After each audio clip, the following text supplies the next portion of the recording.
Hey, what's going on, everybody? Been a long time since I've done a video. I had a pretty decent little collection going for a little while there, but I decided to cut back significantly and downsize and really kind of concentrate on what my true passions were.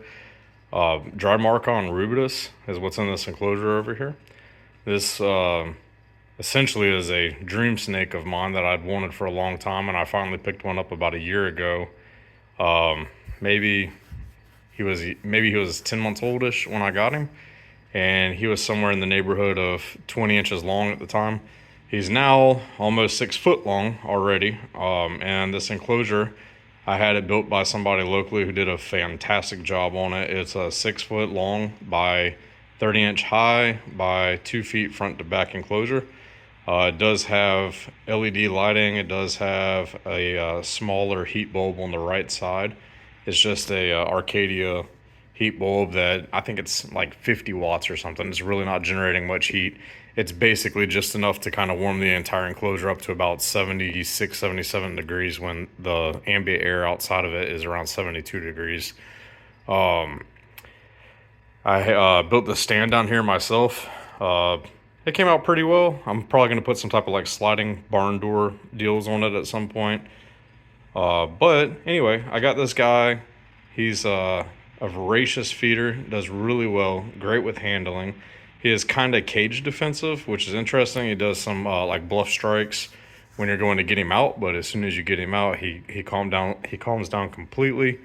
Very handleable, very intellectual, an intelligent animal. It's so much more interesting watching these guys than it is any other type of snake that I've owned.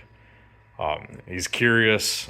He's funny. Like I, I know, like that doesn't seem like it makes sense, but he's funny in a sense of he might be poking his head out, scoping the room out, and then he'll see somebody come through, and he'll suck himself back into the hole real quick and pretend he isn't here, and he does some little things that I find intriguing. You'll see him every once in a while, kind of testing the structure and seeing if he can find a way out and whatnot. But yeah, the enclosure is bioactive. I have about 5.5 to 6 inches of substrate in there.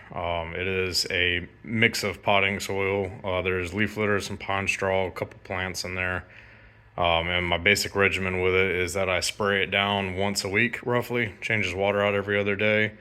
And he gets fed, I don't know, I randomly feed him. So I'm not like a lot of people. A lot of keepers want to feed on a constant schedule, like every 7 days or every 10 days.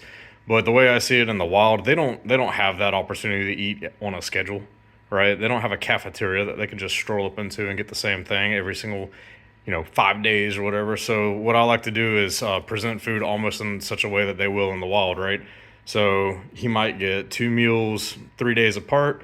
He might get one meal and then go 8 days with nothing, and then get 2 meals 2 days apart. I just keep it mixed up. He's completely healthy. I have great, perfect sheds out of him. I've had zero issues with him. He's not overweight. He's in good shape. And I decided to make this video today specifically because he's actually out and hanging out on his little wood branch there, which is not common. He's normally, like I said, kind of hiding, more reserved, keeping his head tucked back, poking it out at little holes and sucking back in. But maybe he's finally just getting comfortable to the point where he can come out and explore a little bit. So I don't want to get too intrusive. Like, I'm not going to go and pull him out. He definitely doesn't, enjoy getting pulled out. Once he's out, he's calm and he's fine. He likes to explore and he's curious, but I don't want to go and disturb him too much.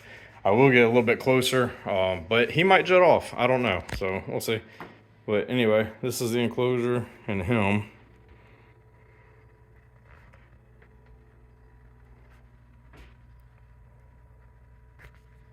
Got the heat bulb up there and a little lamp cage too to protect him from getting too close to the bulb. So I got some cork bark, some nice big pieces of, I believe it's like cypress stump. I mean, I pulled it out of a national forest area out here where there's just a whole bunch of this shit littering all over the place. Of course, disinfected it, and, the works to make sure there's no bugs or parasites or anything in it, but it came from out in the middle of nowhere, so there shouldn't really be any chemicals or anything like that on it. I got this idea for this hide box from somebody. on a couple of Facebook groups. Let's see, he might jet with my hands going here. I don't know. But basically, what you have is just a wood enclosure with no bottom, and he can go inside. I can lift the lid and check on him. This is where he spends the vast majority of his time. He does like to go in there. Yeah, I guess it's his comfort spot. But I like the ability to go in here, check on him nice quickly. I don't have to disturb him too much, but I know that 9 times out of 10 he's going to be there. He does have a little network of tunnels, as you can see, right there. Like, he has a network of those that goes all throughout the enclosure. And yeah, I mean, this is his domain. This is going to be his final home. I don't intend to get him anything else after this. Let's see what he's going to do. Yep, and just like that, I've disturbed him too much.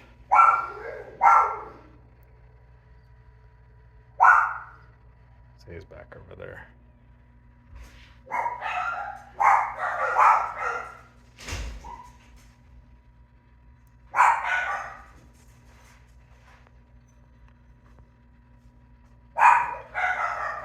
And it sounds like my kids are home from school, so you guys have a good day. Take it easy. If you have any questions, feel free to ask. I'll do update videos on this guy probably once every 6 months to a year or so to show his growth, but he's already over 5 foot, coming up on 6. I don't know how much bigger he's going to get. His mom and dad were both over 7 feet, almost 8 foot long, so maybe he'll get in the same range, but we'll see.